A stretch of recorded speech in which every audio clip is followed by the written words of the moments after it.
नमस्कार दोस्तों, मैं श्याम गुप्ता आप सभी दर्शकों का स्वागत करता हूं आपके अपने चैनल ज्योतिष की यात्रा में।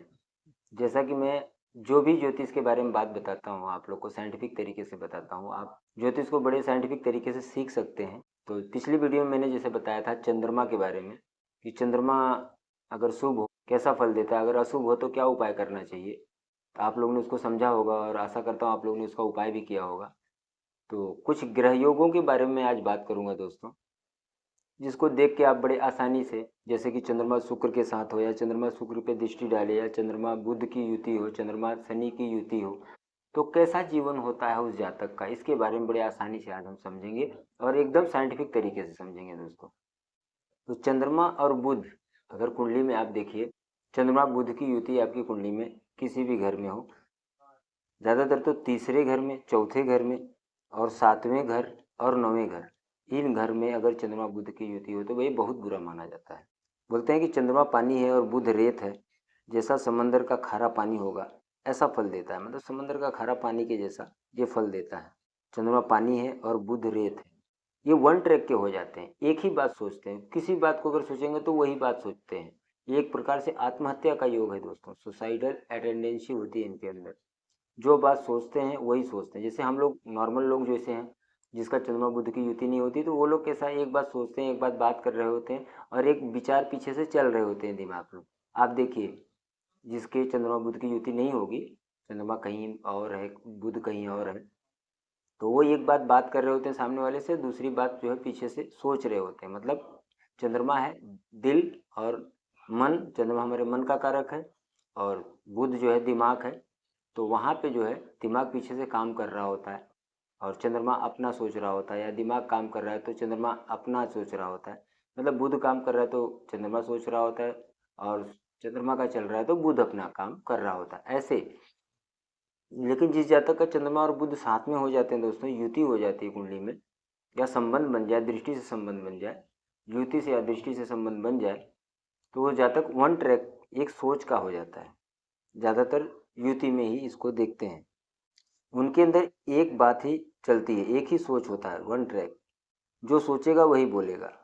चंद्रमा बुध की युति जिसकी कुंडली में होती है दोस्तों, तो इनके अंदर चालाकी नहीं होती इतनी। आप मिलान करिए अपनी कुंडली से, जिसकी कुंडली में है, और जिसका नहीं है तो आप लोग नोट बनाइए और इसको सीखिए। कहाँ जाना है, क्या करना है, कैसे करना है, ये सोच उनके पास नहीं होती और ये वन ट्रैक सोच के होते हैं। अगर किसी ने इसके बीच में अगर इनको बरगला दिया या कुछ कह दिया या कोई बात ऐसी कह दी और उसके बाद को इन्होंने अपने दिमाग में ले लिया, किसी ने वैसे ही कुछ कटाक्ष कर दिया, तो फिर ये अपने दिल में ले लेते हैं और फिर ये अपना नाश कर लेते हैं या उनका ही नाश कर देते हैं। उस माहौल को, जो उसके बताए हुए बात को वे उल्टे तरीके से ले लेते हैं, क्योंकि इनके पीछे से दूसरा चंद्रमा वाला दिमाग या बुध वाला दिमाग नहीं काम करता, क्योंकि साथ में ही हो जाता है। तो एक ही दिमाग वन ट्रैक सोच हो जाते होने के कारण कि अपना सत्यानाश कर लेते हैं, कुल का सत्यानाश कर देते हैं ये। जैसे आदमी ये अगर इसके दिमाग में हो गया कि मुझे अब आत्महत्या करना ही है, मुझे ये काम करना है, तो वो आदमी काम कर देता है।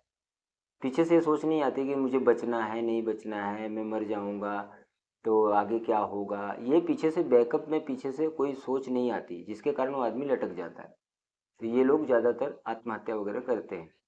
जैसे कि एक आदमी होता है ना कि उसके अंदर एक विचार तो आते हैं, विचार वो आता है, अगर मान लो चंद्रमा खराब है विचार तो आया, लेकिन पीछे से बुध अगर अच्छा है, बुध चंद्रमा बुध की युति नहीं है, बुध और जगह है, तो फिर वो क्या करता है, उसको दिमाग देता है कि नहीं इससे तेरा नुकसान हो जाएगा, तो वो आदमी बच जाता है। लेकिन चंद्रमा बुध वाले एक काम कर जाते हैं। तो चंद्रमा बुध की युति जिसकी कुंडली में है तो बहुत संभाल के रहें।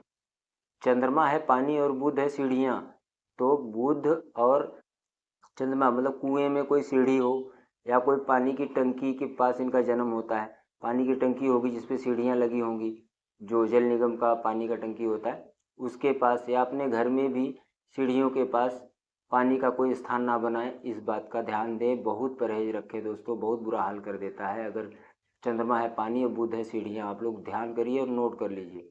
अगर इसका संबंध इनके घर के आसपास हुआ तो इनको बहुत इनका बुरा हाल करता है। तो ऐसा ना बनाए, अपने घर में भी ना बनाए, कोई सीढ़ियों के पास कोई पानी का स्थान ना बनाए।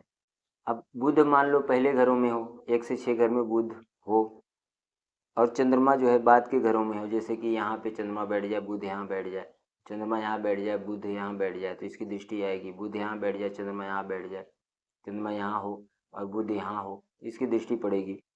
5वें घर की दृष्टि यहाँ जाती है, तीसरे घर की दृष्टि 9वें ग्रह में जाती है, लग्न की दृष्टि यहाँ जाती है। तो जैसा कि लाल किताब की दृष्टियों के ऊपर मैंने वीडियो बनाया दोस्तों, तो आप लोग उसको जाके देख सकते हैं। अगर ऐसा योग है तो आप मिलान करिए। अगर पहले घरों में, घर के अंदर जो है 1 से 6 घर पहले घर बताए गए हैं, इसके अंदर अगर बुध बैठा हो और चंद्रमा बाद के घरों में 7 से 12 के घरों में बैठा हो और बुध की दृष्टि चंद्रमा पे हो, तो ऐसे इंसान का, अगर वो मर्द है तो उसका वीर्य, अगर औरत है तो उसके अंडे नहीं बनते। ये इंसान बच्चा पैदा करने के काबिल नहीं होता, बच्चा पैदा नहीं कर पाता, ऐसा जातक या ऐसी जाति का ये कोई जीव पैदा करने की ताकत नहीं रख पाते, नहीं कर पाते कोई संतान पैदा। तो जिसकी कुंडली में है तो इसका उपाय करें दोस्तों। परहेज तो मैं बताऊंगा, उपाय भी बताऊंगा, तो आप लोग इसको ध्यान से नोट बनाते चलिए कि युतियों से क्या प्रभाव होता है, दृष्टियों से क्या प्रभाव होता है कुंडली में। लाल किताब कुंडली बड़े आसानी से मैं एकदम साइंटिफिक वे में आप लोग को बताता हूँ, आप लोग इसका नोट बनाते चलिए। जैसा कि मैंने पिछली वीडियो में बताया था कि चौथा घर अगर खाली हो तो यहाँ पे चंद्रमा शुभ फल देगा। लाल किताब के लावाइज कहीं भी बुरा बैठा हो, लाल किताब के लावाइज अगर खराब हो रहा हो तो अच्छा ही फल देगा। चंद्रमा के घर में शनि, राहु, केतु अगर यहाँ बैठे हैं तो ये अच्छा ही फल देते हैं जब तक उनको छेड़ा न जाए।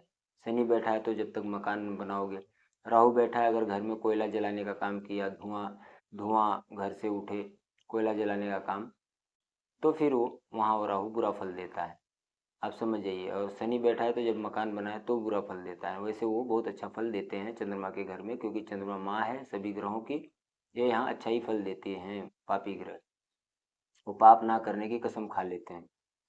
जब कुंडली में चंद्रमा और शुक्र इकट्ठे बैठे हों, चंद्रमा शुक्र की युति हो, आप देखिए ग्रहों से संबंध जब होंगे तो क्या फल देगा चंद्रमा। चंद्रमा शुक्र इकट्ठे बैठे हों तो दूध है चंद्रमा और शुक्र है दही, तो दूध का दही तो बनाया जा सकता है, लेकिन दही से दूध नहीं बनाया जा सकता। एक थ्योरी है, आप इसको समझिए बहुत गहराई से। तो जो खराब चंद्रमा वालों को शुक्र से संबंधित काम, जैसे कि शादी ब्याह के काम, रेडीमेड कपड़ों के काम, लग्जरी आइटम के काम, ऐशो आराम में उपयोग होने वाली वस्तुओं के काम, ऐसे काम नहीं करना चाहिए। चंद्रमा खराब वालों को दूध पानी बेचें तो फायदा होगा। चंद्रमा खराब वाले अगर दूध और पानी से संबंधित काम करें उसमें तो इनको फायदा होगा, लेकिन शुक्र की चीज़ों में इनको कोई फायदा नहीं होगा। परफ्यूम, डिओ, औरतों से संबंधित काम, रेडीमेड कपड़ों के काम, कॉस्मेटिक के काम, ये जो भी काम है शुक्र से संबंधित, उसमें इनको फायदा नहीं होगा। इस बात को नोट करें। तो चंद्रमा खराब वालों को व्यापार नहीं करना चाहिए, बिजनेस नहीं करना चाहिए। तो दोस्तों कुंडली में चंद्रमा कितना भी अशुभ हो, खराब हो, लेकिन वो वंश नष्ट नहीं होने देता, एक संतान तो जरूर देता है। अगर उसका बुरा फल आएगा तो संतान पर नहीं आएगा, एक तो संतान उसको होगी, या तो माँ के ऊपर उसका बुरा प्रभाव आएगा या प्रॉपर्टी के ऊपर उसका बुरा प्रभाव चंद्रमा का आएगा, उस पर भारी होगा। दौलत पे, प्रॉपर्टी पे भारी होता है, माँ पे भारी होगा, लेकिन उनका वंश नष्ट नहीं होने देता, एक संतान तो उनको देता है। तो चंद्रमा इस प्रकार से उस जातक को फल देता है अगर अशुभ हुआ। तो आपको मैंने चंद्रमा शुभ करने के उपाय बताए हैं। पाँव हाथ पड़िए अपने बड़ों का, माता, दादी, नानी और जो भी बड़े गुरुजन वगैरह हैं, जो भी, झुक के पाँव हाथ लगाना, झुक के पाँव पड़ना उनका। तो ये विधान बनाए हमारे ऋषियों ने कि चंद्रमा कितना भी खराब हो तो अच्छा फल देने लगता है। जिसका चंद्रमा खराब होता है दोस्तों, उनकी कमर अटक जाती है। कमर को फारसी में चंद्रमा कहते हैं, चंद्रमा को फारसी में कमर कहते हैं, ऐसा भी समझ लीजिए। तो उनकी कमर अटक जाती है, अकड़ू हो जाते हैं। तो झुकना सीखिए, चंद्रमा शुभ हो जाएगा कितना भी खराब कुंडली में बैठा हो, और वो सारे सुख मिलेंगे। जैसा कि मैंने अभी बताया कि वो सारी चीज़ें नहीं मिलती तो वो भी मिलेंगे। अगर शुक्र की दृष्टि चंद्रमा पे हो दोस्तों, आप ध्यान दीजिए कि अगर शुक्र की दृष्टि, शुक्र मान लो यहाँ बैठा है, चंद्रमा यहाँ बैठा है, तो शुक्र की दृष्टि यहाँ आएगी। चंद्रमा यहाँ बैठा है, शुक्र यहाँ बैठा है, तो शुक्र की दृष्टि चंद्रमा पे आएगी। चंद्रमा यहाँ बैठा है, शुक्र यहाँ बैठा है, तो शुक्र की दृष्टि चंद्रमा पे आएगी। चंद्रमा यहाँ बैठा है, शुक्र यहाँ बैठा है, तो शुक्र की दृष्टि चंद्रमा पे आएगी। चंद्रमा यहीं बैठा हो, यहाँ से वो दृष्टि दे रहा हो, तो आप देखिए, तो ये दृष्टियाँ होती हैं। शुक्र यहाँ बैठा हो, चंद्रमा यहाँ बैठा हो, तो ये भी दृष्टि आती है, दूसरे घर की दृष्टि यहाँ आती है। शनि उल्टा देखता है यहाँ पे, ये एक लॉ है, जैसा कि मैं हर वीडियो में बताता हूँ। उसको ध्यान से वीडियो को पीछे जाके देखेंगे तो समझ में आएगा। तो जब कुंडली में शुक्र की दृष्टि चंद्रमा पे हो तो घर में औरतों की लड़ाई, आपस में औरतें लड़ती रहती हैं, बहुत दुख देती हैं। जिसकी कुंडली में ये योग होता है शुक्र की दृष्टि चंद्रमा पे, तो उनके घर की औरतें बहुत लड़ती हैं आपस में। बहुत दुख देती है उस जातक को। अगर चंद्रमा शुक्र को देखे, शुक्र यहाँ हो, चंद्रमा यहाँ से दृष्टि देगा। शुक्र यहाँ हो, अब देखिए उसका उल्टा पकड़ लीजिए, शुक्र यहाँ हो, चंद्रमा यहाँ से दृष्टि देगा। शुक्र यहाँ हो, चंद्रमा यहाँ से, मान लो यहाँ चंद्रमा बैठा है, शुक्र यहाँ बैठा है, तो चंद्रमा की दृष्टि यहाँ आएगी। शुक्र यहाँ बैठा है, चंद्रमा यहाँ बैठा है, अब चंद्रमा की दृष्टि यहाँ आएगी। शुक्र यहाँ बैठा है, चंद्रमा यहाँ बैठा है, तो चंद्रमा की दृष्टि यहाँ आएगी। आप इसको मिलान करिए। लाल किताब की दृष्टियाँ कुछ अलग होती हैं, उसके बारे में बताता हूँ कि अगर चंद्रमा यहाँ बैठा है, शुक्र यहाँ बैठा है, तो चंद्रमा की दृष्टि यहाँ आएगी। तो जब चंद्रमा शुक्र को देखे तो नशेबाजों का बादशाह होगा, सरदार होगा। बहुत नशा करते हैं ऐसे लोग। नशा ऐसा नहीं है दोस्तों कि चरस, गांजा, दारू, शराब, ये जो बुरे चीज़ हैं यही नशा होता है। उसको अध्यात्म का भी नशा हो सकता है, उसको पैसे का भी नशा हो सकता है, उसको आशिकी का भी नशा हो सकता है। जैसे कि अमिताभ बच्चन का फिल्म देखे हैं ना आप लोग, शराबी। किसी को हुस्न का गुरूर, जवानी का नशा, किसी को देख के सांसों में उभरता है नशा। तो वैसा ही जो है, आप समझिए कि किसी को कमाने का नशा लग गया तो कमाते ही रहता है, उसको कमाने का नशा हो जाएगा। कब? जब चंद्रमा की दृष्टि शुक्र पे आएगी, तो किसी न किसी प्रकार का उसके पास नशा होगा। ऐसा पर्सनालिटी, ऐसा जातक को, ऐसा व्यक्तित्व बना देता है यह योग कुंडली में। लोग बोलते हैं ना ज्योतिष क्या है। अब देखिए, आप अपनी कुंडली मिलान करिए, आपको ज्योतिष, सही ज्योतिष साइंटिफिक वे में आपको मैं बताता हूँ।